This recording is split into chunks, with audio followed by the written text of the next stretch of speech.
निसङ्गत्वे निस्सङ्गत्वं निस्सङ्गत्वे निर्मोहत्वं निर्मोहत्वे निश्चलितत्वं निश्चलितत्वे जीवन्मुक्तिः. सगळ्यांना रविवारच्या शुभेच्छा. नमस्कार सगळ्यांना. आणि आपण आता 9व्या श्लोकाकडे आज वळणार आहोत. आणि 9व्या श्लोकामध्ये त्यांनी सांगितलेलं आहे शंकराचार्यांनी जीवनमुक्तीबद्दल.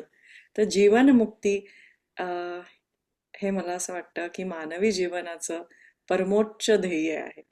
तर आपण जीवनमुक्तीबद्दल श्री दत्त राऊत यांना विनंती करूया की श्री दत्त राऊत, तुम्ही जीवनमुक्तीबद्दल आम्हाला काहीतरी सांगा. नमस्कार, धन्यवाद अर्चना. सगळ्या श्रोत्यांना माझा नमस्कार. तर आपण पहिल्यांदा शंकराचार्यांचं पुण्यस्मरण करूया. श्रुतिस्मृतिपुराणानाम् आलयं करुणालयं नमामि भगवत्पादं शंकरं लोकशंकरं. आणि भगवान शिवाचं आपण स्मरण करूया, जो जीवनमुक्तीदायक आहे असं आपल्या मृत्युंजय मंत्रामध्ये म्हटलेलं आहे. ओम त्र्यंबकं यजामहे सुगंधिं पुष्टिवर्धनम् उर्वारुकमिव बंधनान् मृत्योर्मुक्षीयमामृतात्.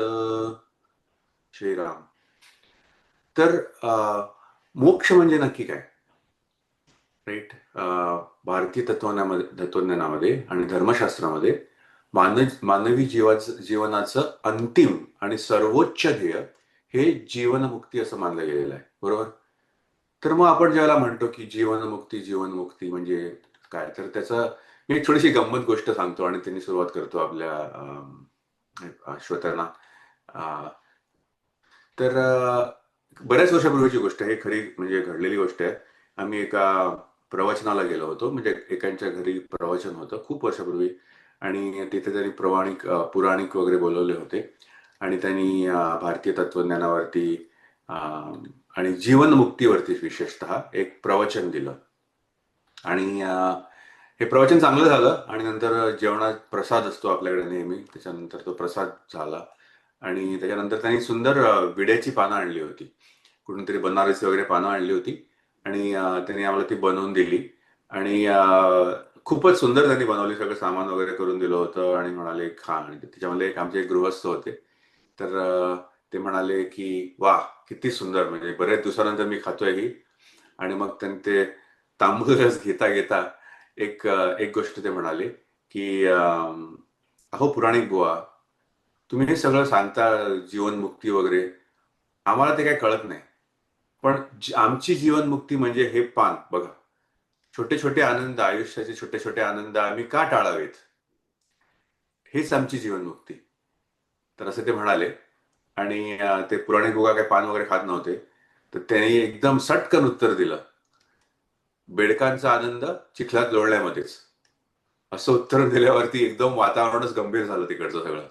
आणि मग ते आमचे जे यजमान होते त्यांचा बिचारांचा चेहराच पडलाय. मग त्या वहिनी होत्या, त्यांनी काहीतरी सब्जेक्ट बदलायचा प्रयत्न केला, पण म्हणजे असं झालं. आणि मला असं ज्यावेळेला मी विचार करतो या प्रसंगाबद्दल, त्यावेळेला मला असं वाटतं की किती म्हणजे हे पहिल्यांदा गोष्ट म्हणजे चांगली गोष्ट घडली नाही, पण हे this is sad because lack of knowledge किंवा अज्ञान आहे याच्यामध्ये. ज्या गृहस्थांना असं वाटतं की आमची जीवनमुक्ती म्हणजे असे काहीतरी चांगलं खाणं आणि ते अवॉइड करणं म्हणजे जीवनमुक्ती मिळेल, तर हा एक इग्नोरन्स आहे. आणि दुसऱ्या बाजूला असा एक इग्नोरन्स असा पण आहे की पान खाल्लं नाही तर मग मला मुक्ती मिळेल. तर असं जर असेल त्यांच्या मनामध्ये, तर ते दोन्ही चुकीचं आहे. पण नक्की जीवनमुक्ती म्हणजे काय? कारण आपल्या हिंदू तत्वज्ञानामध्ये जीवनाचे 4 मुख्य उद्देश किंवा पुरुषार्थ मानले गेलेले आहे.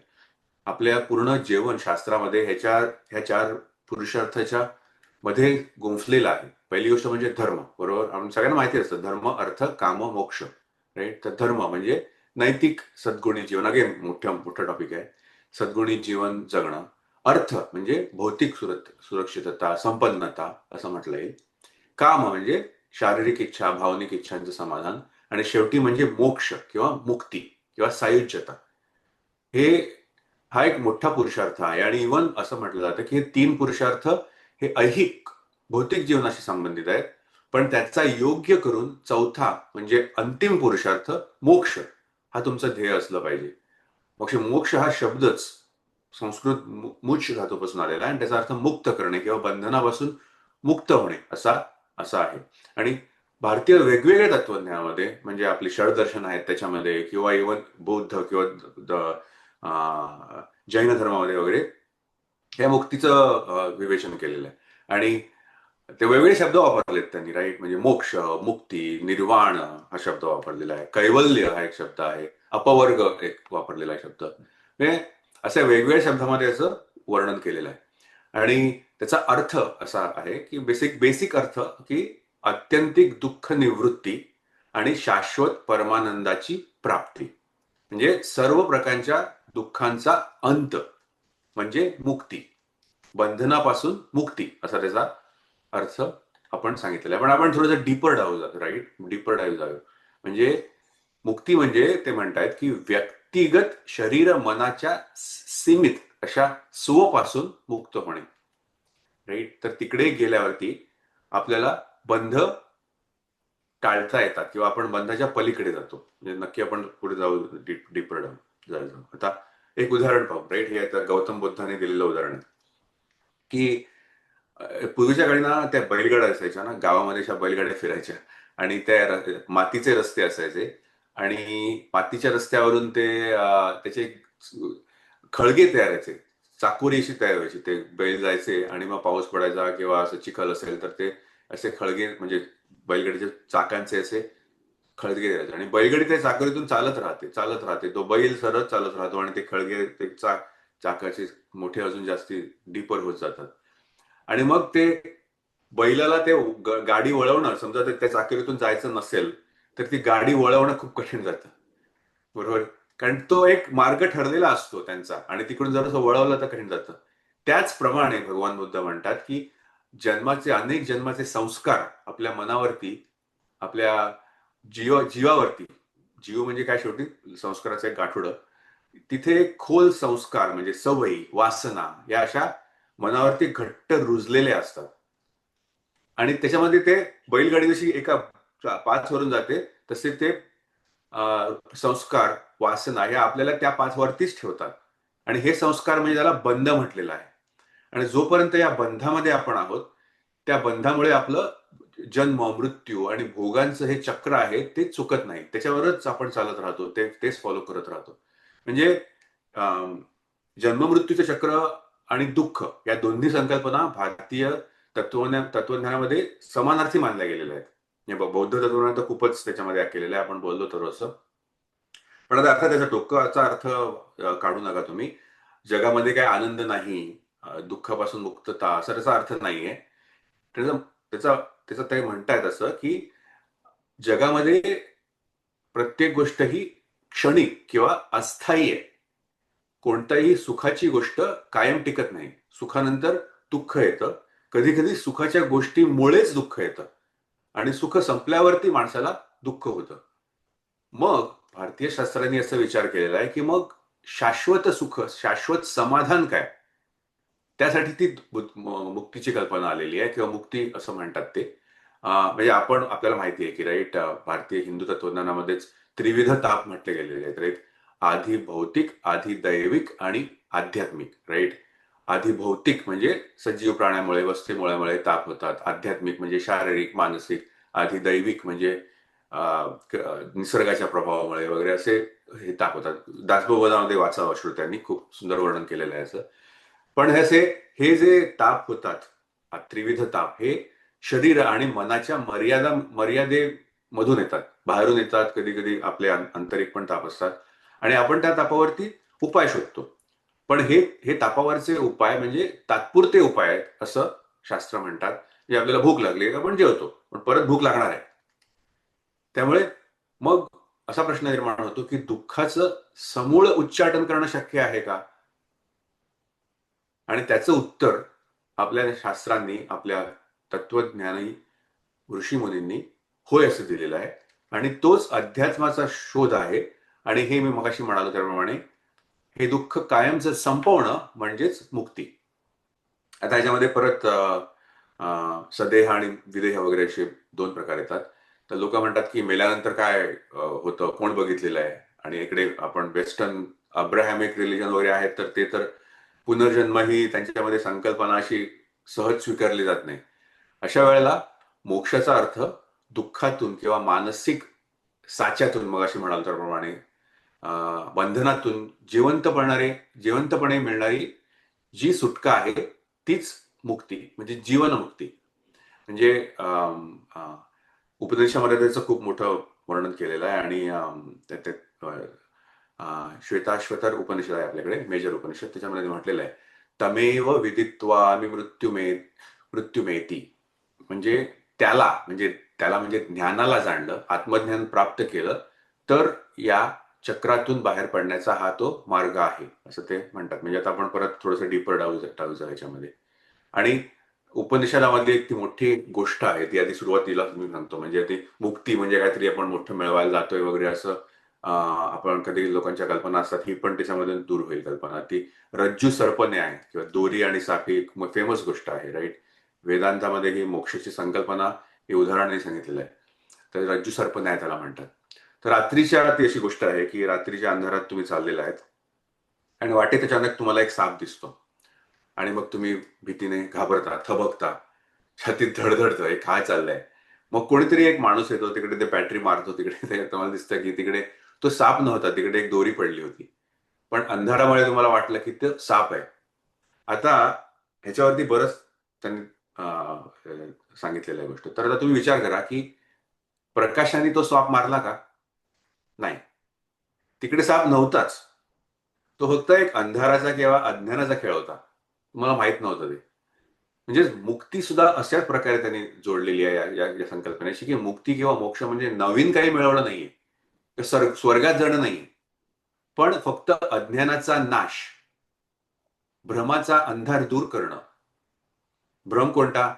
मी शरीर आहे, मी कर्ता आहे, वेगवेगळ्या भ्रांती दिलेल्या आहेत तिकडे. जग सत्य आहे, सत्य म्हणजे काय ते पण आपण बघू नंतर थोडंसं. सत्य म्हणजे जे इटर्नल आहे ते, माझं सगळं, मी सगळं करतो, हे सगळं अंधार हा दूर करून आत्मस्वरूप ओळखणं. ते म्हणतात, ते म्हणाल म्हणजे त्याला जाणून मनुष्य मृत्यूच्या पलीकडे जातो. आपण म्हटलं ते जे आहे, जे इटर्नल आहे, सच्चिद आनंद आहे, ते जाणलं म्हणजे अज्ञान दूर झालं, तर तीच मुक्ती. हा एक कॉन्सेप्ट आहे. म्हणजे हे लक्षात ठेवून घ्या की हा प्रवास जरी आपण म्हणतो तरी तो अंडरस्टँडिंगचा हे आहे. तो कुठेतरी काहीतरी घ्यायला असा तो प्रवास नाहीये. ओके, हा एक कॉन्सेप्ट. नंतर दुसरा मुक्तीचा, ज्यामध्ये विदेह मुक्ती आणि जीवन मुक्ती किंवा सदेह मुक्ती हे 2 कॉन्सेप्ट येतात, राईट. तर विदेह मुक्ती म्हणजे मृत्यूनंतर किंवा शरीराचा त्याग केल्यानंतर, म्हणजे आत्म्याला मोक्ष प्राप्त होतो, त्याला विदेह मुक्ती म्हणतात. म्हणजे आत्मा हा जन्म मरणाच्या चक्रातून कायमचा मुक्त होतो, परब्रह्मामध्ये विलीन होतो. आपण म्हणतो ना, ना मृतात्म्याला शांती प्राप्त हो किंवा मुक्ती प्राप्त हो, असं आपल्याकडे बोललं जातं. ते हे विदेह मुक्ती म्हणतात ते. आणि त्याच्यामुळे वेगवेगळे प्रकार येतात. मग सालोक्यता, समीपता, स्वरूपता, सायुज्यता. अगेन ह्याच्यावर डीपर जाऊ नका आपण, मी जास्ती याच्यामध्ये बोलणार नाही. आपण जास्ती जीवनमुक्ती किंवा ह्याच्याबद्दल जास्ती बोलणार आहे. पण ही विदेह मुक्ती, ह्याच्यामध्ये वेगवेगळे प्रकार येतात. काही भक्त असं म्हणतात की इव्हन तो अल्टिमेट जो आहे सायुज्य मुक्ती, म्हणजे ईश्वराशी संपूर्णपणे एकरूप हो. पाण्याचा थेंब ज्यावेळेला समुद्रामध्ये पडतो त्याला एकरूप होतो, तशी ती अद्वैत अवस्था म्हणजे सायुज्य मुक्ती असं म्हटलं जातं. आणि पण काही मग संत म्हणतात की मग सायुज्य मुक्ती कशाला, आम्ही भक्तीचा आनंद लुटत राहतो. हा पण कॉन्सेप्ट आहे त्यांचा त्याच्यामध्ये. पण हे असा असे वेगवेगळे प्रकार आहेत. पण आपण बोलणार आहोत जास्ती जीवनमुक्ती, कारण शंकराचार्याच्यामध्ये निश्चल तत्वे जीवनमुक्ती हा शब्द आलेला आहे, राईट. आणि ते कुठे मृत्यूनंतरची गोष्ट करत नाहीत. तर इथे आपण जिवंतपणीची मुक्ती जी आहे, जिवंत असताना भौतिक देहात मोक्षाची अवस्था जी प्राप्त होते, ती जीवनमुक्ती. आता परत आपण हे थोडंसं डीपर जाऊ, पण परत गोष्टीने सुरुवात करूया, राईट. आपण बघितलं होतं आधीच्या सेशन्स मध्ये, जनक हा असा एक जीवनमुक्त राजा होता, राईट. तर हा प्रपंचामध्ये राहत होता. तर त्याची एक गोष्ट सांगतो. हा विदेही जनक एका विशाल साम्राज्याचा सम्राट होता. आणि एका तरुण संन्यासाला असा प्रश्न पडला की हा माणूस राजमहालामध्ये राहतो, रेशमी वस्त्र घालतो, राज्य चालवतो, हा कसा काय मुक्त? त्याला डाऊट आला आणि तो जनकाकडे गेला आणि त्यांनी काही असे उलटे सुलटे प्रश्न विचारले त्याला. तर जनक म्हणाला, मी सांगतो तुला कसं आहे ते. आणि त्याला एक दुधाने काठोकाठ भरलेला पेला त्यांनी या संन्यासाला दिला आणि त्याला सांगितलं की हा हातात पकड आणि संपूर्ण माझा जो राजवाडा आहे तो फिरून ये. पण लक्षात ठेव, पण हे दुधाचा एक थेंब सुद्धा खाली सांडता कामा नये. जर दूध सांडलं तर तुझ्या मागोमाग मी 2 माणसं पाठवतोय. दूध सांडलं तर ती 2 माणसं तत्क्षणी तुझ्याच मानेवरती तलवार चालवतील आणि तू जा, तो वाडा पाहून घे माझा. तर हा संपन्न वाडा बघताना मग तो गेला संन्याशी, पण तो अगदी जीव मुठीत धरूनच वाडा बघत होता आणि म्हणाला, आला परत. तर जनकाने म्हणाला, त्याला विचारलं, कसा काय वाटलं तुला राजवाडा? माझ्या राजवाड्यातील तुझं उंबरं, चित्र, हे सगळं वैभव बघितलंस का तू? तर संन्यासी घाबरून म्हणाला, ओ महाराज, काय बोलता तुम्ही? तुम्ही तो पेला दिला होता माझ्या हातामध्ये दुधाने. माझं लक्ष कुठे त्या चित्रांकडे आणि वैभवाकडे. माझं लक्ष त्या दुधाच्या पेल्यावर आणि त्या पाठीमागच्या तलवारीवरती होतं. तर जनक हसून म्हणाला, अरे बंधू, माझी सुद्धा अवस्था तुझ्यासारखीच आहे. मी या राजवाड्यामध्ये राहतो, राज्य चालवतो, पण माझं बाह्य लक्ष हे वैभवाकडे नसतं. माझं लक्ष हे आत्मतत्वावर, मृत्यूच्या शाश्वत सत्यावर, जे आपल्या सत्य सर्वांना फेस करावं लागतं, त्याच्याकडे असतं. हे अर्थातच हा एक जीवनमुक्त पुरुष म्हणतोय की मी नेहमी बाह्य वैभवाकडे बघत नाहीये, पण ह्याचा अर्थ असा नाही की तो भयानिक ग्रासलेला वगैरे असा आहे.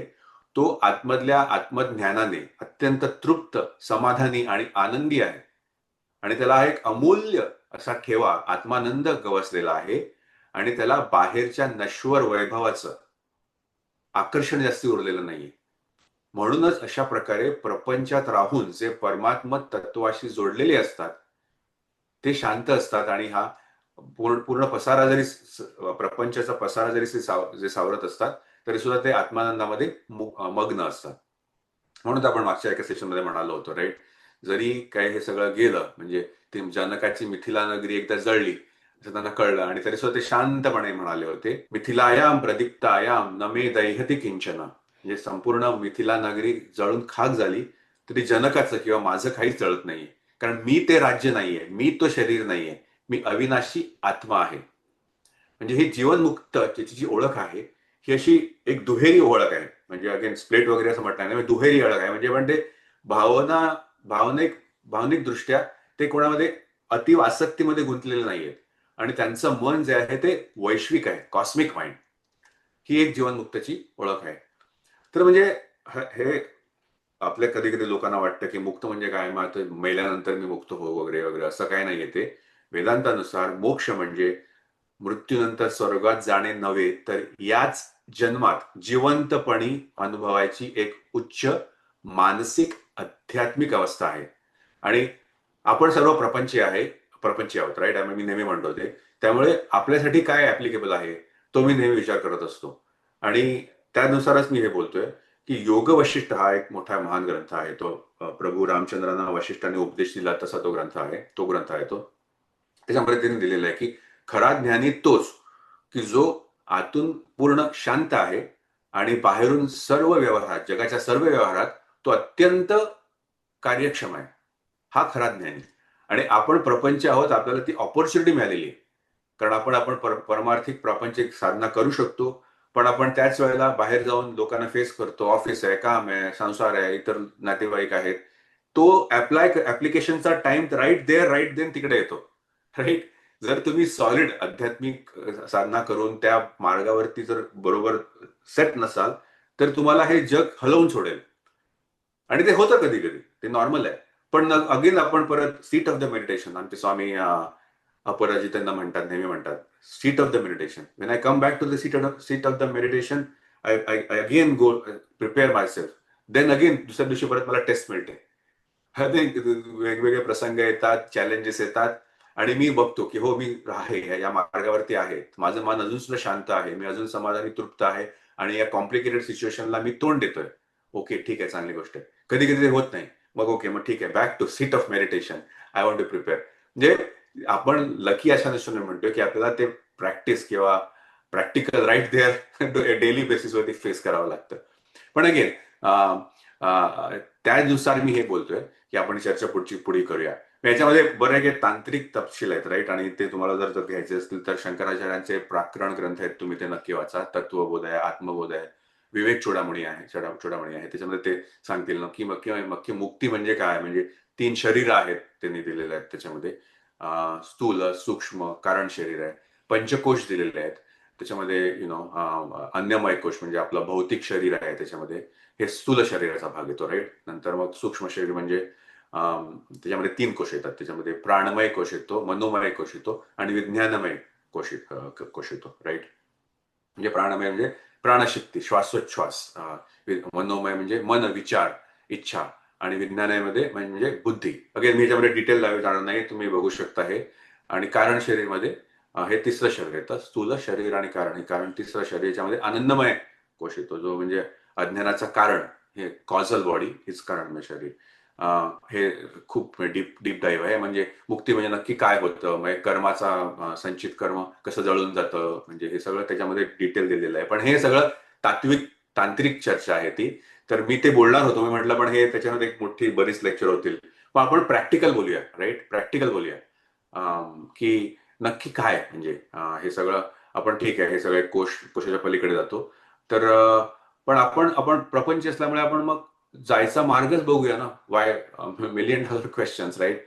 आपलं कर्म हे मुक्तीसाठी कसं वापरावं, आपण कर्म कसं करावं, व्यावहारिक दृष्टीने आपण त्याचा एक मागोवा घेऊया, राईट, जीवनमुक्तीसाठी.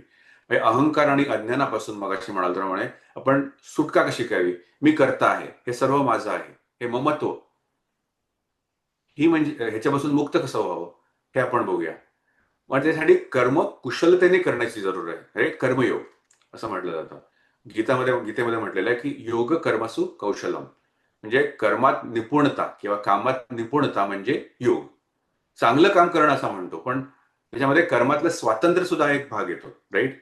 म्हणजे कर्मापासून मुक्ती नाहीये, राईट. आपल्या चिन्मयानंद म्हणतात की फ्रीडम फ्रॉम ऍक्शन नाहीये मुक्ती म्हणजे, तर कर्मामधलं स्वतंत्र किंवा फ्रीडम इन ऍक्शन ही मुक्ती आहे, असं स्वामी चिन्मयानंद म्हणतात.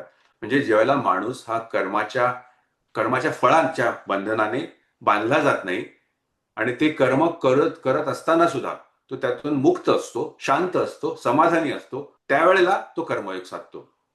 पण मग तो म्हणतो की कर्माच्या बंधनापासून मुक्त होत नाही असं तुम्ही म्हणताय. मग ते बंधन कसं आहे ते बघायला लागेल, राईट. कारण बंधन कसं आहे तर मग तिथे परत आपण उपनिषदामध्ये जाऊ. तर ते म्हणतात की बंधन हे मनामुळे येतं.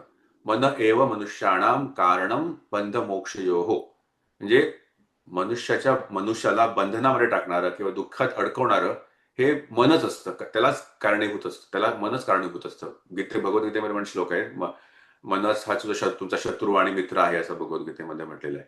म्हणजे जर मन तुमच्या नियंत्रणामध्ये असेल तर तेच तुमचं सर्वात मोठं मित्र आहे, आणि जर तुमच्या नियंत्रणात नसेल तर तुमचा तो शत्रू आहे, तुम्ही मनाचे गुलाम आहेत, राईट. आपण खानदेशामध्ये त्या कवयित्री बहिणाबाई आहेत, बहिणाबाई चौधरी. त्यांचं एक सुंदर मोठं तत्वज्ञान, वेदांताचं तत्वज्ञान आहे, पण ते एका छोट्या कवितेमध्ये बोलतात. ते म्हणतात, मन वढाय वढाय उभ्या पिकातल ढोर, किती हाकला फिरी येत पिकावर.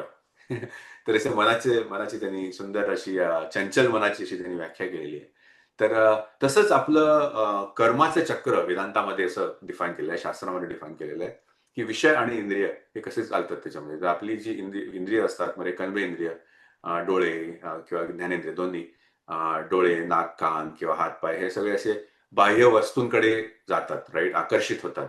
मग आपण कृती करतो काहीतरी, मग त्याची फळं मिळतात, आणि त्याच्यातून याची जी फळं मिळतात त्याच्यातून राग आणि द्वेष, म्हणजे काही हव्या अशा गोष्टी असतात त्या तयार होतात, आणि काही नकोशा म्हणजे द्वेष, त्या गोष्टी त्याच्यामध्ये आपल्याला मिळतात, आणि त्याच्या रागद्वेषाच्या प्रभावाखाली येऊन आपण परत कर्म करतो, आणि मग त्या कर्माचं परत फळ मिळतात. असं सर्कल होतं त्याच्यामध्ये. मग त्या फळामुळे परत नव्या नव्या इच्छा निर्माण होतात, आणि मग असं त्याच्यातून मग परत कर्म होतात, मग परत तुम्ही म्हणलं मग अशी म्हणाल त्याप्रमाणे असं त्याच्यामुळे मग परत आपण वेगवेगळ्या त्याची फळं मिळतात.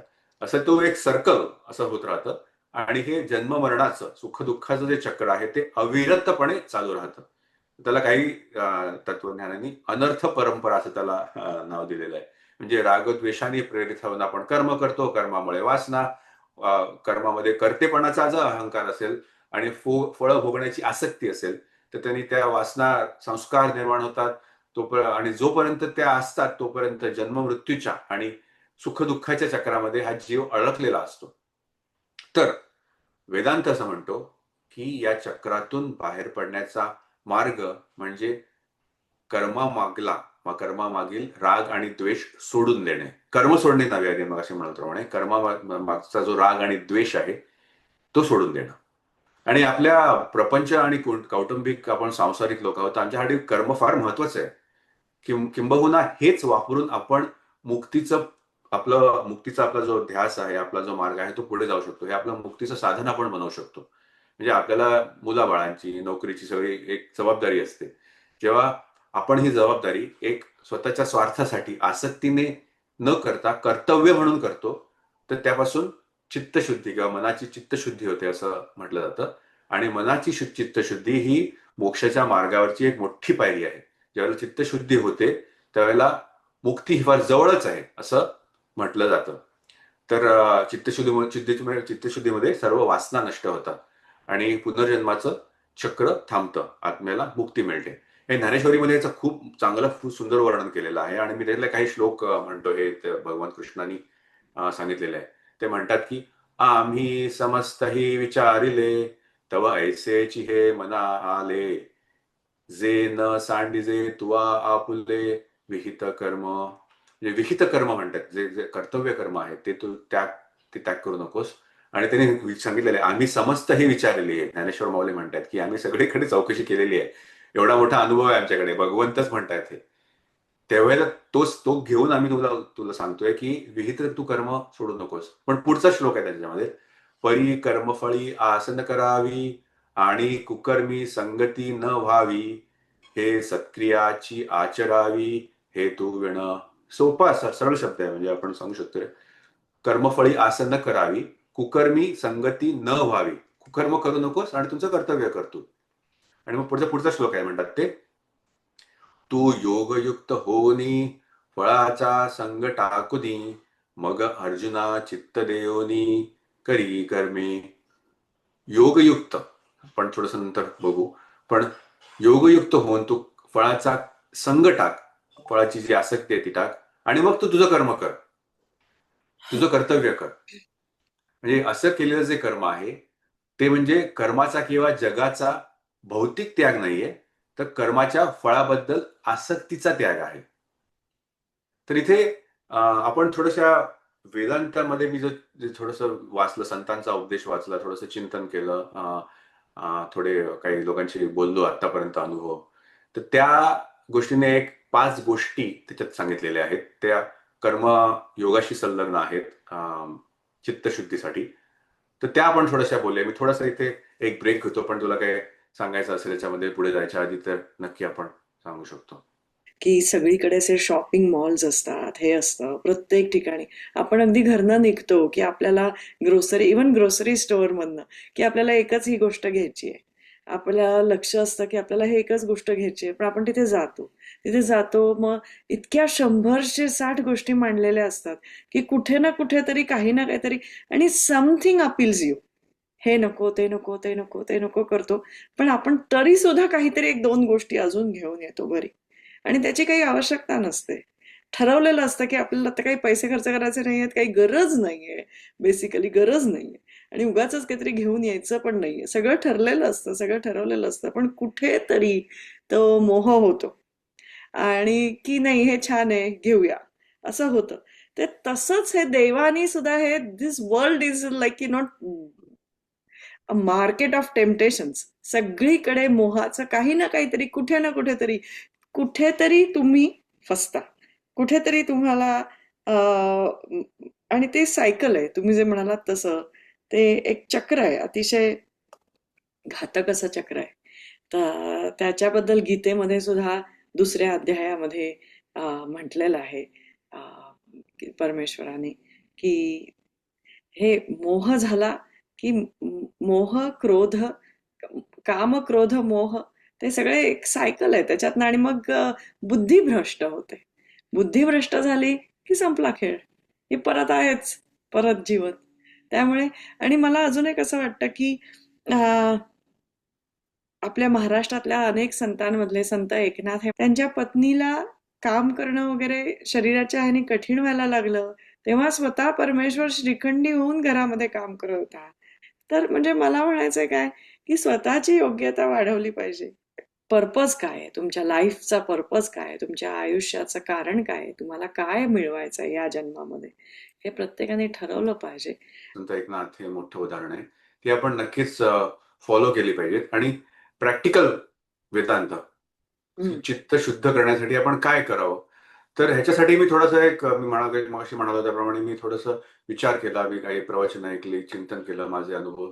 तर हे थोडंसं प्रॅक्टिकल लेव्हलवरून मी तुम्हाला सांगतो की माझ्या मते संतांनी, वेदांतांनी अशा 5 गोष्टी मी काढल्या त्याच्यामध्ये की ज्या महत्वाच्या गोष्टी आहेत कर्मयोगाच्या निष्ठाने. कारण आपण प्रपंची आहोत. तर आपलं मन तू म्हणालीस त्याप्रमाणे सगळीकडे कधी-कधी इतर ठिकाणी जातं. तर हे मनाला स्थिर करून चित्तशुद्धी साधण्यासाठी या 5 गोष्टी मला वाटतं महत्वाच्या आहेत. तर पहिली गोष्ट आहे, आपण एक-एक गोष्ट करून जाऊत आणि मी थोडंसं प्रॅक्टिकली त्याच्यामध्ये उदाहरण देऊन बोलतो. राइट? तर पहिली गोष्ट जी आहे, ती आहे निष्काम कर्म.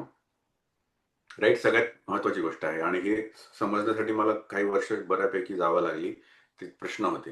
तर पण सगळ्यांना हे माहिती असतं हा श्लोक, राइट? की भगवद्गीतेमधला निष्काम कर्म म्हटलं की तो कर्मण्येवा अधिकारस्ते श्लोक श्लोक माहिती असतो. कर्मण्येवा अधिकारस्ते मा फलेषु कदाचन मा कर्मफल हेतुर्भूर मा ते संगोस्तो कर्मणी. राइट? हा म्हणजे कर्म करणे हा तुझा अधिकार आहे. पण फळ मिळेल की नाही आणि फळ मिळेल तरच मी कर्म करेन, ही भावना तू सोडून देणे. फळ मिळवणे, फळावरती तुझा अधिकार नाही. हा असा भगवान कृष्णाचा श्लोक आहे. त्याचा अर्थ तसा आहे. हे प्रॅक्टिकली असं आहे की पण ते फळावरतीचा जो अधिकार असतो तो पण आपल्या हातामध्ये नसतो. राइट? त्यात आपल्या नियंत्रणाबाहेरील अनेक घटक, बाह्य घटक कधी-कधी कार्य करत असतात. पण असं म्हटलं जातं की फळाची अपेक्षा नसलेलं कर्मच मुक्तीकडे नेते. तसं कर्म करावं. पण म्हणजे नक्की काय? राइट? मग लोकं वेगवेगळे प्रश्न विचारतात. त्याच्यामध्ये एक्सेप्शन्स येतात, चॅलेंजेस आहेत. तर ती मला जी पडलेली प्रश्न होते मी सांगतो आणि त्याची उत्तरं मी सांगतो. राइट? तर फळाची अपेक्षा नाही म्हणजे नक्की काय करणं? राइट? तर पहिले तिकडून सुरुवात करतो. एक रामकृष्ण परमहंसांनी याची कर्मयोगाची एक सुंदर गोष्ट सांगितलेली आहे. त्यांनी सांगितली गोष्ट ही की एक श्रीमंत घर शहरामध्ये होतं आणि तिकडे एक सर्व्हंट किंवा दाई ते म्हणायचे त्यावेळेला, एक मुलांचा सांभाळ करत होती, छोट्या मुलांचा. राइट? तो मालक होता. त्याची ते मुलांचा सांभाळती करत होती. ती मुलांवरती प्रेम करायची आणि मग ती माझ्या बाळा, माझ्या सोन्या, माझा लाडका असं करून ती सगळी त्यांची काळजी घ्यायची. आणि तिचे ते लाडके होते, पण तिला पक्कं माहीत होतं, की ही मुलं सुद्धा तिची नाहीयेत आणि ते घर सुद्धा तिचं नाहीये. तिचं घर हे गावी असतं कुठेतरी. त्याच्यावर तिचं लक्ष असतं. आणि मुलं मोठी झाली, की तिचं काम संपतं. मग तो घर मालक सांगतो, की "बाबा छान, खूप चांगलं काम केलंस तू, आता निघ तू." मग ती आनंदाने आपल्या गावी निघून जाते. अशी ती गोष्ट सांगितली. म्हणजेच रामकृष्ण परमहंस असं म्हणतात, की माणसाने संसारामध्ये सर्व कर्तव्य पार पाडावी. पण मन हे नेहमी ईश्वराच्या चरणी ठेवावं. तेच आपण मागे पण म्हणलं होतं, ज्ञानेश्वरीमध्ये पण आपण बघितलं, की कमळाचं पान जसं पाण्यामध्ये राहतं, तरी सुद्धा पाण्याने भिजत नाही. चिखलामध्ये राहतं, तरी चिखल त्याला अडकून राहत नाही. तसं कर्मयोगाचं आयुष्य असतं.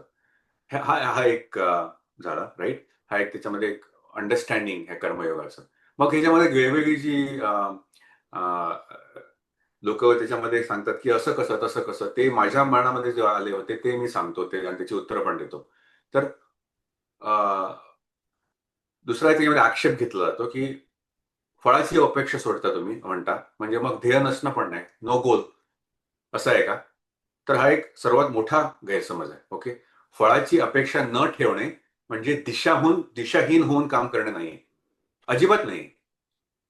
वेदांतामध्ये म्हटलेलं आहे, की काम जर सुरू करायचंय तुम्हाला तर ध्येय, गोल नक्की असायला पाहिजे. आपण इव्हन पूजा करतो तिकडे आपण संकल्प करतो, राइट? काहीतरी. तर हे असायला हवं. पण एकदा ध्येय निश्चित झालं, की आणि तुम्ही कामाला सुरुवात केली, की तुमचं 100% लक्ष हे प्रक्रियेकडे, प्रोसेस, ॲक्शन, चांगली गोष्ट करावी ह्याच्याकडे असायला पाहिजे. भविष्यात मिळणाऱ्या निकालाकडे, रिझल्ट्सकडे नाहीये, रिझल्ट ओरिएंटेड नाहीये. आता उदाहरण परत, ओके, आता तुम्ही इकडून निघालात आणि शिकागोहून मी न्यूयॉर्कला ड्राईव्ह करतोय, ओके, माझं ध्येय काय आहे न्यूयॉर्क मला माहिती आहे, पण गाडी चालवतोय आणि मी विचार करतोय अरे मी न्यूयॉर्कला कधी पोहोचेन, मग मला चिंता आहे त्याच्यामध्ये. मी विचार करतोय मग मी न्यूयॉर्कला जाईन, तिकडे काय मजा करेन, मी त्यांना भेटेन, मग मी तिकडे हे खाईन आणि काय काय करेन, असं जर विचार करत राहिला, नकाशाकडे बघत ते काहीतरी हे करत राहिला, तर काय होणार? तुमचा फोकस ड्रायव्हिंगवरचा निघून जाईल, राईट? अगदी ऍक्सिडेंट पण होऊ शकेल. तर गाडी चालवताना तुम्ही त्यावेळेला तुमचं लक्ष कशावरती असायला पाहिजे? समोरच्या रस्त्यावरती, म्हणजे काय, वर्तमान काळातल्या कर्मावरती असायला पाहिजे. ह्याचाच अर्थ म्हणजे फळाची जी पुढची जी आसक्ती आहे ती सोडणं त्याच्यावरती असणार आहे. हा हा हा त्याचा उदाहरणासकट मी सांगतो. म्हणजे ध्येय नसणे असाचा अर्थ नाहीये, पण फळाची अपेक्षा सोडणे ह्याच्यावरती म्हणजे हा जो त्याचा अर्थ आहे. म्हणजे ऍक्च्युली ना एक जस्ट मागच्या आठवड्यामध्ये मी एक जुना व्हिडिओ आहे, पण ईशा फाउंडेशनचे ते सद्गुरू आणि अर्णव गोस्वामी यांचा एक व्हिडिओ त्याच्यामध्ये मला दिसला युट्यूबमध्ये. तर तो अर्णव असा म्हणतो, आणि अनेक लोकांना असं वाटत असतं, ही just verbalizing what they are saying, की भीती लोकांमध्ये असते, असुरक्षितता असते, एखाद्या गोष्टीबद्दल ओढ वाटत असते, आणि तो म्हणतो की हे काय आहे, की मानवी स्वभावाच्या नैसर्गिक गोष्टी आहेत, हे चांगल्या गोष्टी आहेत, आणि ते म्हणतात की या भावनांचा आपण स्वीकार करावा. भीती आणि असुरक्षितता जर तुम्हाला वाटली, त्याच्यामध्ये वाईट काय, हे आवश्यक असू शकतं. नंतर गुन्हेगाराची गिल्ट जर तुम्हाला वाटली, तर तो सो वॉट, हे चुकीचं काय आहे, ह्याच्यामध्ये लाज काय बाळगणे, की अपराधीपणे वाटणं किंवा लाज वाटणं, ह्याच्यामुळे कधी कधी आपल्याला सावध राहण्यासाठी पण ह्या गोष्टी चांगल्या ठरू शकतात. तर त्याला मग सद्गुरूंनी चांगला मस्त सुंदर एक उत्तर दिलेलं आहे. तर ते म्हणतात की या भावनांचा प्रश्न आहे, हा प्रश्न मुद्दा हा नाहीये कर्मयोगामध्ये, राईट? ते म्हणतात की या भावना ह्या मूळ नसून हे परिणाम आहेत, राईट? तुम्ही म्हणता की भीती वाटते, असुरक्षितता वाटते, राग वाटतं, दुःख होतं वगैरे, या स्वतंत्र गोष्टी नाहीये, या कॉन्सिक्वेन्स आहेत, राईट? काहीतरी घडलं म्हणून ती भीती वाटते, काहीतरी घडलं म्हणून तुम्हाला राग येतो, आणि हे तुमच्या आतमधल्या गोष्टी आहेत, राईट? भीती तुम्हाला आतमध्ये वाटते, राग आतमध्ये येतो, हे कॉन्सिक्वेन्स आहेत. तर ते म्हणतात की आणि हे चांगले आनंददायी आहेत का? त्यांनी सगळ्या ऑडियन्सलाच विचारला प्रश्न त्या व्हिडिओमध्ये. त्यांनी तुम्हाला आवडते का भीती, तुम्हाला आवडते का असुरक्षितता, तुम्हाला आवडते का अस्वस्थता? तर अर्थातच सगळे म्हणतात नाही, नाही आवडतात. मग हा कॉन्सिक्वेन्स जर आहे आणि हा जो अनुभव तुम्ही फेस करता तो आनंद नाही आहे, आनंदमयी नाही, तर मग काहीतरी रॉंग आहे, राईट? त्याच्यामध्ये something that you are not controlling. तुमच्या मनाला, तुमच्या भावनांना, तुमच्या आयुष्याला तुम्ही कुठेतरी नियंत्रणात ठेवू शकलेला नाहीये. आणि जर ते आनंद नाही तर आपण ते का निवडावे, right? There are better options. तू म्हणालीस त्याप्रमाणे देर आर हायर ऑप्शन्स. हे जर आपल्याला जेव्हा कळतं की ही जी भीती, दुःख हे जे आपल्या आंतरिक रचनेमुळे आहे आणि ते आपल्याला बदलायची असतील, तर मग आपण ती जबाबदारी घ्यावी की, आणि ही जबाबदारी घेऊन त्या मार्गावर चालणे म्हणजेच मुक्ती. अगेन प्रॅक्टिकल त्याच्यामध्ये येतं. तर हा एक भाग आला, राईट? हा एक मी सांगितला, ह्याच्यामध्ये हा एक आक्षेप घेतला जातो. पुढचा एक नेक्स्ट पॉइंट, राईट? मग मला जर फळाची अपेक्षा नसेल तर मला इन्सेंटिव्ह काय, काम करण्याची प्रेरणा काय मिळणार मला, राईट? असं लोक म्हणतात. तर पैशाची, बक्षिसाची किंवा यशाची जर हाव नसेल तर काम करायला प्रेरणा काय मिळेल मला? तर त्याचं उत्तर असं आहे की प्रेरणा म्हणजे उत्कृष्टतेचा ध्यास किंवा कामातील आनंद, राईट?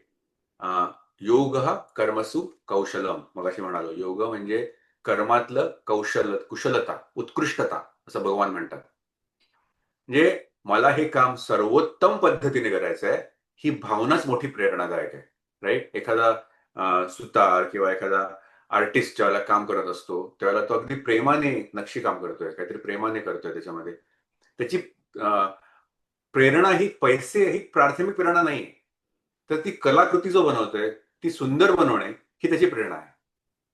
आणि मग त्याच्यामध्ये ती उत्कृष्टता आली तर मग यश, पैसा, प्रसिद्धी त्याच्या मागोमाग मग येतं ऑटोमॅटिक. आपण बघितलेले उदाहरणं. तर तसं ती म्हणजे उत्कृष्टतेची प्रेरणा, pursuit of excellence can be this also, की मला हे काम सर्वोत्तम पद्धतीने करायचं आहे, हा एक त्याचा भाग.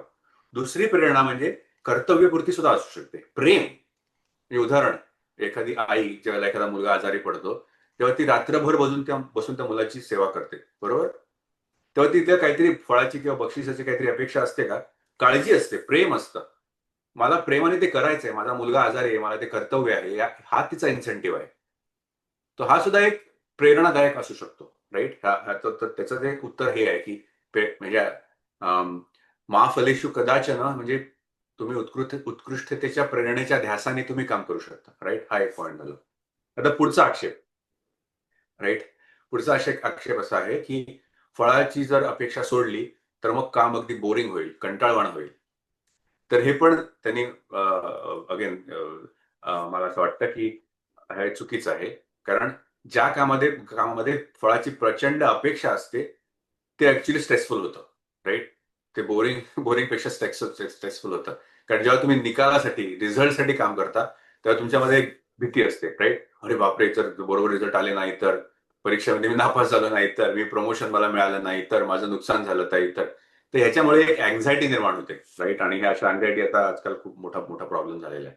पण त्याच्यामुळे कामातला जो मूळ आनंद आहे तो हरवून जातो, राईट? तर फळाची अपेक्षा नसलेलं कर्म कंटाळवाणं का होत नाही?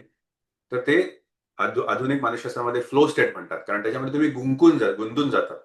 त्याचं उदाहरण मी सांगतो तुम्हाला, राईट? सचिन तेंडुलकर अत्यंत उत्कृष्ट बॅट्समन, आणि मी त्याची बॅटिंग बघायचो तर त्याचा मला फोकस खूप आवडायचा. तो ज्यावेळेला यायचा ना ग्राउंडवरती त्यावेळेला तो असा लाखो हजारो लोक तिकडे बसलेले असायचे, लाखो लोक बसत असायचे, पण त्यांनी तो मला दिसायचं की तो असा विचार करत नाहीये की मला सेंचुरी मारायची आहे, मला एक जाहिरात मिळेल अदरवाईज, नाहीतर मला लोक स्तुती करतील, फळाची अपेक्षा असं दिसत नव्हतं. तो एकदम फोकसने एक केंद्रित होऊन तो बॅटिंग करायचा. सर्व अपेक्षा तो असं विसरून, म्हणजे असा त्याचं केंद्र लक्ष असं ना बॉलकडे असायचं, आणि त्या क्षणाशी तो असा एकरूप झालेला दिसायचा. आणि मग त्याचं सेंचुरी आपोआप व्हायची, त्याचे स्ट्रोक्स जबरदस्त व्हायचे एक. आणि मग लोक त्याला टाळाव्या लावायचे, लाखो लोक त्याचं कौतुक करायचे.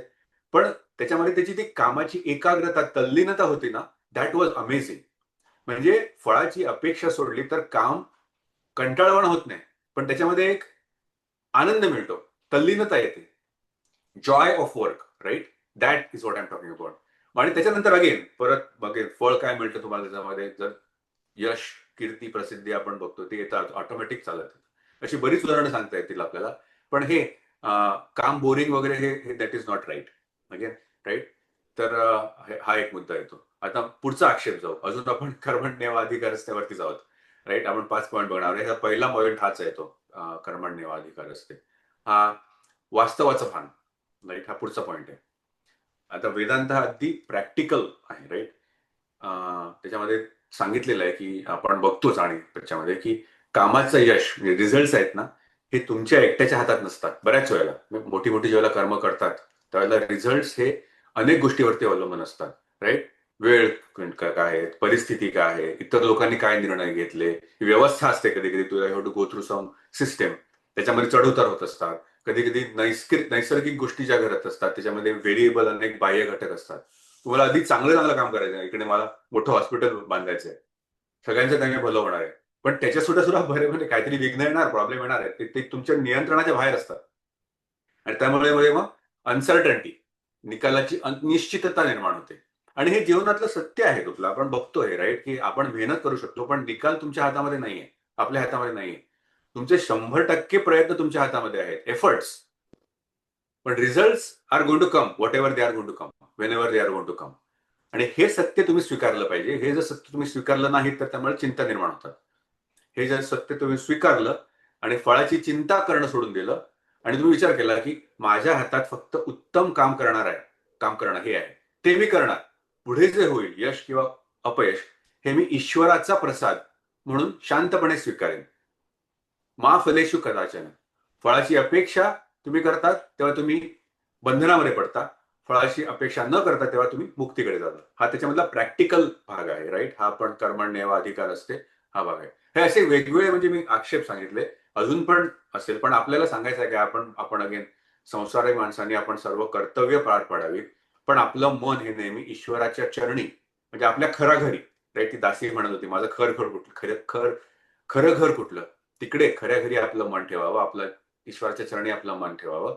दासीप्रमाणे आपण विचार करावा की मी एक सेवक आहे, देवाने मला जी कर्तव्य दिलेली आहे ती मी पार पाडतोय. आणि ही अंतरंगीची गोष्ट आहे रे, ठीक आहे, असं लोकांना मोठा दिखावा करण्याची गरज नाही, पण हेच कर्मयोगाचं मर्म आहे. ज्ञानेश्वरी माऊली त्यांची एक सुंदर ओळी आहे अशा जीवनमुक्ताबद्दल. तर ते म्हणतात की जीवनमुक्त कसा असतो, तो कर्मे करी सकळे, परी कर्मबंधा नाकळे, जैसे न सिंपे जळी जळे पद्मपत्र. म्हणजे ज्ञानी किंवा योगयुक्त असा जो पुरुष असतो तो सर्व कामं करतो, संसारातली सर्व कर्तव्य पार करतो, पण कर्माच्या बंधनात किंवा मोहाच्या बंधनात तो अडकत नाही. अगेन ते परत कमळाचं पाण्याचं उदाहरण देतात की ते पाण्यामध्ये चिखलामध्ये राहून सुद्धा लिप्त होत नाही. हे निष्काम कर्म आपण बघितलं एवढं, हे कर्मयोगाचं मर्म आहे. त्याने चित्तशुद्धी होते, भगवंताकडे आपण पुढे पुढे जाऊ शकतो. अगेन मी हे सांगतो, हे प्रॅक्टिकल म्हणजे उदाहरणाने सांगतोय आपण, ते मी सांगितलंय. तर हे म्हणजे हा एक पहिला मुद्दा, राईट. तर आता पुढचा मुद्दा बघू, राईट, कर्मयोगाचा. आपली बुद्धी कशी असावी त्याच्यामध्ये, तर ती ईश्वरार्पण बुद्धी असावी. अगेन हे एकमेकांशी कनेक्टेड आहेत, कधी कधी थोडंसं ओव्हरलॅप पण झालेलं आहे, पण क्लॅरिटीसाठी हे वेगवेगळं थोडंसं केलेलं आहे मी ते. दुसरी आपली बुद्धी कशी असावी, तर ही ईश्वरार्पण बुद्धी असावी, अहंकार त्याग केलेली अशी बुद्धी असावी. म्हणजे आपण कर्म जी करतो ती ईश्वराला आपण अर्पण करावी. तर ती पण एक मी गोष्ट सांगतो, राईट. छत्रपती शिवाजी महाराज आणि रामदास स्वामींची एक गोष्ट आहे, हे खरी घडली की नाही माहित नाही, पण बरेच लोक सांगितले जाते. महाराज एकदा किल्ल्याचं एक बांधकाम करत होते, राईट, आणि आजूबाजूला हजारो असे मजूर काम करत होते. आणि रामदास स्वामी आले त्यांना भेटायला त्यांचे, आणि ते म्हणाले की दाखव बाबा शिवबा, तू काय काय करतोस तिकडे. आणि महाराज त्यांना दाखवत होते, मी ह्या सुविधा प्रजेसाठी उभारल्या, हे इकडे किल्ले निर्माण केले, इथे अन्नछत्र निर्माण केली, वगैरे वगैरे. आणि कदाचित त्यांच्या मनामध्ये एक नकळत विचार आला की मी सगळ्यांची काळजी घेतोय, मी नसतो तर प्रजेचं काय झालं असतं. आणि समर्थ रामदास स्वामी तर अंतर्यामी, त्यांनी ते एखादीच ओळखलं असावं. मग ते म्हणाले, शिवबा इकडे ये आणि तू कोणाला ते बोलव, आणि हा एक दगड आहे इकडे, हा दगड फोडायला सांगतो. तर तो मोठा एक दगड होता, त्यांनी त्या मजुराला बोलवला आणि दगड फोडला. त्या दगडाच्या आतमध्ये एक छोटीशी पोकळी होती आणि थोडंसं पाणी होतं, आणि त्याच्यामध्ये एक छोटासा बेडूक होता, आणि तो आनंदाने तिकडे राहत होता. तर मग समर्थ रामदास स्वामी म्हणाले, शिवबा, मग या दगडाच्या आत बंद असलेल्या बेडकाची काळजी कोण घेत होतं, राईट. हा प्रश्न आपण विचारायला गेला पाहिजे. हे जग कोण चालवतं, राईट. हा संदेश काय आहे, समर्थांचा संदेश काय आहे, सगळं भगवंत, करता करविता भगवंत आहे, राईट. तर हा जो आपण करता भाव आपला जो आहे तो जर संपला तर मुक्ती फार जवळ येते असं मला वाटतं. आणि हे again it's a process, but ईश्वरार्पण बुद्धी, अहंकार त्याग ही एक त्याच्यामधली मोठी गोष्ट आहे कर्मयोगामधली, राईट. जीवनमुक्ती आपण अगेन म्हणतोय, जीवनमुक्तीचा आपण विचार करतोय, ही जगताना साधण्याची गोष्ट आहे, आणि त्यासाठी कर्मयोग हा एक त्याच्यामधला ऍस्पेक्ट येतोय. अगेन पुढे जाऊया. तिसरा जो आपण पकडला तो अहंकार विरहित सेवा. कर्माचं आपण जेव्हा करतो त्यावेळेला अहंकार न बाळगणे, राईट. निस्वार्थ भावनेने मानव जातीची सेवा करणे, सेवा परमोधर्मा असं म्हटलं गेलेलं आहे त्याच्यामध्ये. आणि मला इथे असं वाटलं की आपण अमेरिकेचं उदाहरण घ्यावं, राईट. अमेरिका हा प्रगत देश आहे, राईट, पण ह्याच्यामध्ये व्हॉलंटिअरची किती मोठी संस्कृती आहे, प्रचंड. म्हणजे 60 ते 70 लाख लोक इथे, म्हणजे जवळजवळ असं म्हटलं जातं की ऑफिशियल नंबर जवळजवळ 30% लोक व्हॉलंटिअरिंग करतात. आणि हा म्हणजे सॉरी, अनऑफिशियल नंबर आहे. Unofficial number is 30%. स्वयंसेवा, व्हॉलंटिअरिंग. अनेक लोक, म्हणजे अनऑफिशियल नंबर तर 50% अजून जास्ती आहे, कारण बरेच लोक धार्मिक कारणामुळे अनॉनिमस राहतात, त्यांना सांगायचं नसतं की मी सेवा करतोय किंवा हे करतोय वगैरे ते. आणि त्या प्रत्येक म्हणजे वेगवेगळ्या याच्यावरती बऱ्याच ठिकाणी आपण बघितलेलं आहे की गावामध्ये वगैरे जर काहीतरी कॅलॅमिनिटी, जर प्रॉब्लेम आले तर हे स्वयंसेवक आधी लोकांच्या दारावर जातात, नंतर गव्हर्नमेंट हेल्प किंवा दुसरी एनजीओ हेल्प येते. तर अशी त्यांची मोठी संस्कृती आहे, हे आपण कुठेतरी लक्षात ठेवलं पाहिजे. म्हणजे अमेरिका असा एक देश आहे ना, तिकडे तो रेशो असतो ना, नागरी सहवास वर्सेस स्वयंसेवा, म्हणजे ratio of volunteering versus the population. तर तो एक one of the biggest in America. तो म्हणजे जगामधले एक सर्वोच्च देशामधलं एक राष्ट्र आहे की त्याच्यामध्ये एवढे व्हॉलंटिअरची संस्कृती आहे. आणि मग आपण बघतो, राईट, की आपण याच्यामुळे काय फळं मिळतात, तर याच्यामुळे अत्यंत सकारात्मक सात्विक फळं मिळतात. मला जर तुम्ही विचारलं, आध्यात्मिक भावनेने विचार केला, तर असं मला वाटतं की हे अमेरिका हे सर्वात शक्तिशाली श्रीमंत राष्ट्र आहे त्याचं एक कारण हे आहे की व्हॉलंटिअरिंग संस्कृती. धर्मो रक्षती रक्षिता, इकडेच मी सोडतो ते, पण हे एक आहे सेवा, राईट. हा एक त्याच्यामध्ये कर्मयोगामध्ये भाग येतो. पुढचा आहे तो भाग आहे चौथा, आपण म्हणतो ते समत्व भाव, इक्विनिमिटी कर्मामध्ये, राईट. बॅलन्स स्टेट, म्हणजे ज्यावेळेला आपण कर्म करतो त्यावेळेला यश अपयश येतं, दुःख सुख येतं, स्तुती आणि निंदा, त्याच्यामध्ये आपलं समत्व राखणं. कामात यश आलं तरी हुरळून न जाणं आणि अपयश आलं तरी खचून न जाणं. कुठल्याही परिस्थितीत, दोन्ही परिस्थितीमध्ये मनाची शांतता टिकवणं, परिस्थितीचा स्वीकार करणं. काही गोष्टी तुम्ही बदलू शकत नाही. तुम्ही चांगलं काम करता, तुम्हाला काहीतरी प्रॉब्लेम येणार आहेत, अगदी तुमचे नातेवाईक घरचे लोकच तुम्हाला विरोध करतील. ऑफिसमध्ये काहीतरी चांगलं करताय, बॉस आहे, दुसरे लोक कॉम्पिटिटर तुम्हाला मागे येऊन तर परिस्थितीला तोंड द्यायला लागेल. पण ठीक आहे, जे असेल ते. बदलाचा नियम तुम्ही स्वीकारा. अंतिम निकालाशी, रिझल्टशी तुम्ही जास्त अटॅच होऊ नका. आणि इथे मी म्हणालो योग इकडे येतो. समत्वम योग उच्यते, असं भगवद्गीतेमध्ये म्हटलेलं आहे. योगाचे दुसरी डेफिनेशन केलेली आहे, समत्वम योग उच्यते, समतोलता. आणि इथे ज्ञानेश्वरी म्हणजे भगवान अर्जुन म्हणतात की तुम्ही समत्वमान म्हणजे नक्की काय. तर ज्ञानेश्वरीने सुंदर भाष्य केलेलं आहे. ते म्हणतात की अगेन श्रोत्यांनी मी हे सांगतोय, नक्की जाऊन वाचावं तिकडे. ते म्हणतात की अर्जुना, समत्व चित्ताचे तेच सार जाण योगाचे, जेथ मन आणि बुद्धीचे ऐक्य आधी. मन आणि बुद्धीचं ऐक्य. मन हे नेहमी भावनांच्या किंवा राग द्वेष मगाशी म्हणाल त्या लाटांवरती स्वार झालेलं असतं, पण बुद्धी ही स्थिर आणि विवेकशील असते, राईट डिसिजन. ह्या दोघांचं एकवाक्यता ज्यावेळेला होते, दोघांची मन बुद्धीचं ऐकतं, बुद्धी शांत राहते, चित्त स्थिर होतं. हे जे आहे म्हणजे हे महत्वाचं आहे.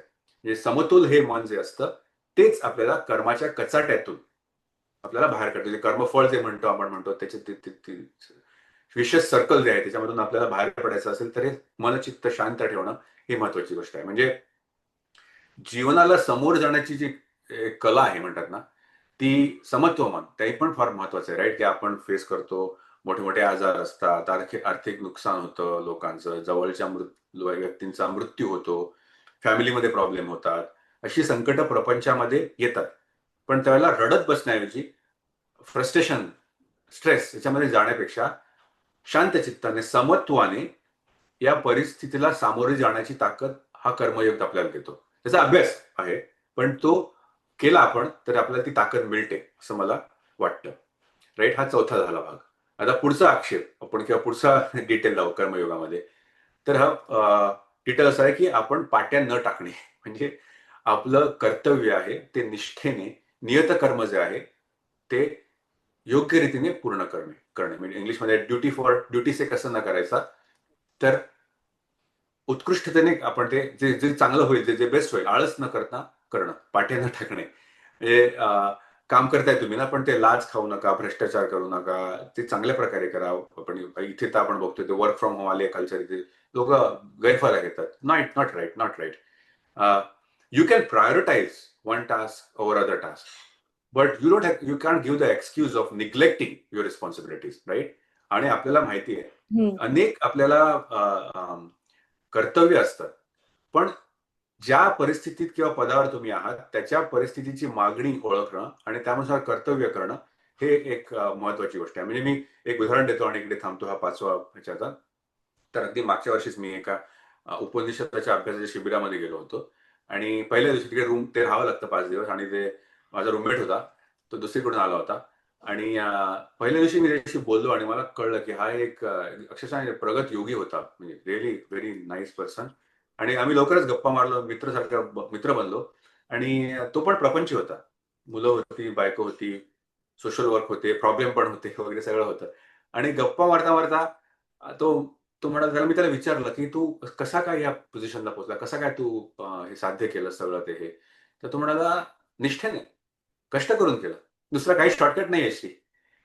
तो म्हणाला की मला ऑफिसमध्ये काम करत होतं, तर मला ऑफिसमध्ये प्रमोशन मिळालं होतं. आणि तो म्हणाला, मी सांगितलं त्यांना की मी नाही घेऊ शकत प्रमोशन, कारण मला ह्याच्यामध्ये माझं जे अध्यात्मिक त्यावेळेला जे मिळालं त्यावेळेला मला आध्यात्मिक प्रगतीसाठी मला काही वेळ द्यायचा होता. म्हणून मी सांगितलं की मला प्रमोशन नको, मी जे आहे तेच काम केलं आणि ह्याच्यासाठी वेळ दिला. लोक हसले, पण तो म्हणाला मी अगदी निष्ठेने साधना केली. असे सांगत नाही ते लोक, पण आता तो मित्र बनला होता म्हणून तो सांगत होता की एकलव्याच्या निष्ठेने मी साधना केली.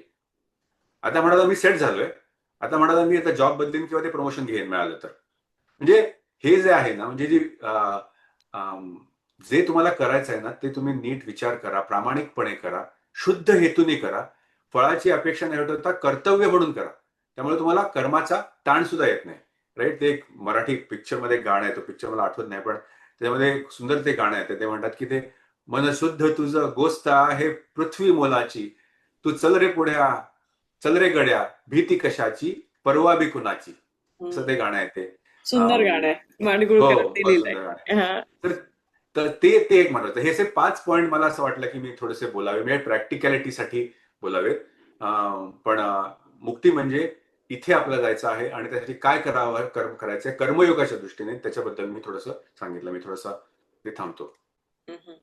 नाही, अगदी खूप छान सांगितलं. आणि तुम्ही जे म्हणालात की आपलं कर्तव्य जे आहे ते माणसाने नीट केलं पाहिजे, त्याच्याबद्दल काही प्रश्नच नाही.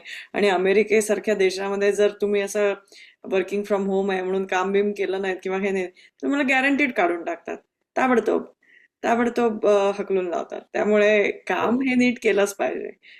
अमेरिका हे एवढं सधन राष्ट्र आहे आणि एवढं वेल्दी अँड टॉप नेशन आहे. त्याच्या मागची जी अनेक कारण आहेत, त्याच्यातलं एक first reason is work ethics. They do their job to the best of their abilities. आणि ते इट्स रिझल्ट ओरिएंटेड. तुमचं जे तुम्ही किती तास बसता याला काही व्हॅल्यू नाहीये. तुम्ही काय करता आणि तुमचं काय वर्क डिलिव्हर होतं त्याला खूप महत्व आहे. त्यामुळे कर्मयोग जो आहे तो इथे फार जोरात चाललेला असतो आणि उत्तम प्रकारे सगळेजण करत असतात काम आपलं.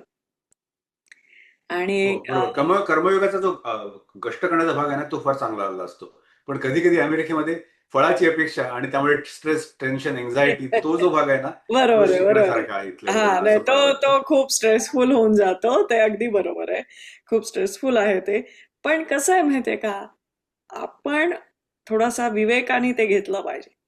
कारण काय आहे, उद्या कंपनीचा तर काही झालं तर माणूस दुसऱ्या माणसाला सहज ते हायर करून बसवतात आपल्या जागी. त्यामुळे आपण आपली तब्येत, आपलं कुटुंब, आपलं घर, आपल्या प्रायोरिटीज आपण सेट केल्या पाहिजेत. जसं तुमच्या मित्रांनी स्वतःची प्रायोरिटी सेट केली होती की I want to accomplish something else. Equilibrium साधला पाहिजे, हे समत्व आलं पाहिजे.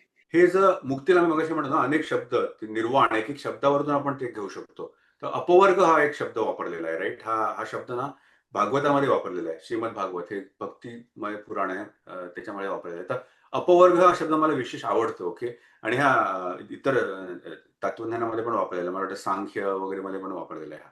तर अपवर्ग म्हणजे काय म्हणजे, हा फार इंटरेस्टिंग वर्ड आहे.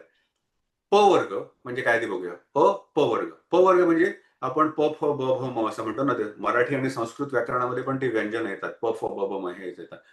ओष्ठ म्हणतात ना, प फ ब भ म. एनिवे, पण ते प फ ब म हा प वर्ग म्हटला होता. ते त्याचं प वर्ग म्हणजे काय त्यांनी डिफाईन केलेलं आहे. तर त्यांनी ते जे नाही, जे जे जे बरोबर नाही, तो प वर्ग म्हटलेला आहे. म्हणजे प वरून पतन असं येतं, अधोगती. राईट. असे प फ ब भ म असे त्यांनी शब्द केलेले आहेत. पतन हा प. फ म्हणजे फेना, म्हणजे फेन म्हणजे फेस.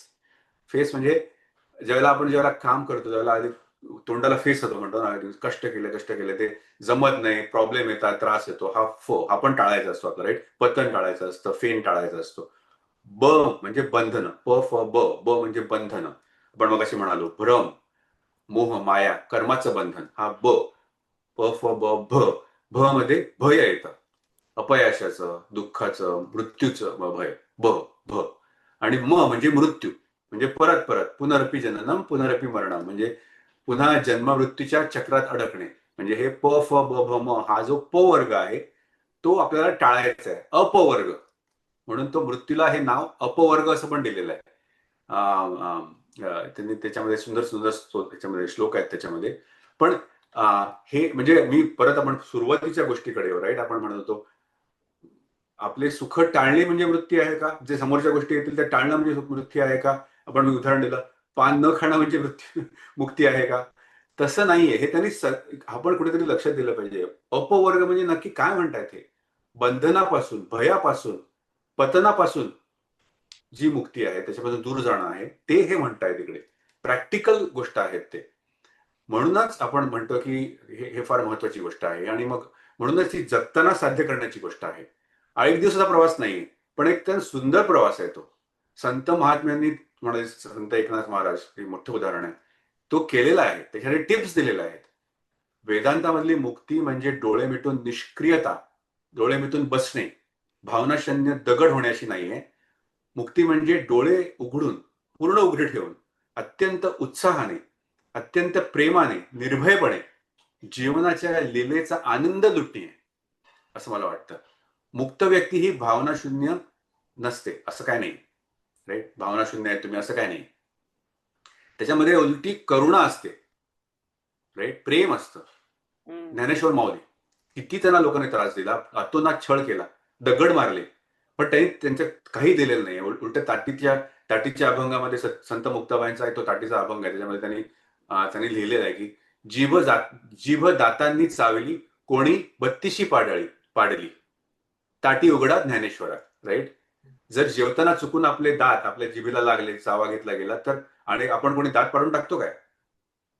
कारण दात पण आपलेच आहेत, जीभ पण आपलीच आहे. तसा हा जीवनमुक्त मनुष्य आपल्याला जगाने दिलेल्या त्रासाकडे अत्यंत करुणेने पाहतो. संपूर्ण जगाला तो आपलं स्वतःचं रूप मानतो. वसुधैव कुटुंबकम आपण भारताने दिलेला संदेश आहे हा, आणि ही त्याची दुर्बलता नाहीये, तर सर्वोच्च आध्यात्मिक सामर्थ्य आहे. हा जीवनमुक्त मनुष्य मी बघितलंय, मी स्वतः सुद्धा बघितलंय. राईट, हा मी उदाहरण दिलं. हे एक परिपक्व व्यक्तीप्रमाणे असतो. समोर येणारी परिस्थिती अगदी मॅच्युअरली, शांतपणे तो हाताळत असतो.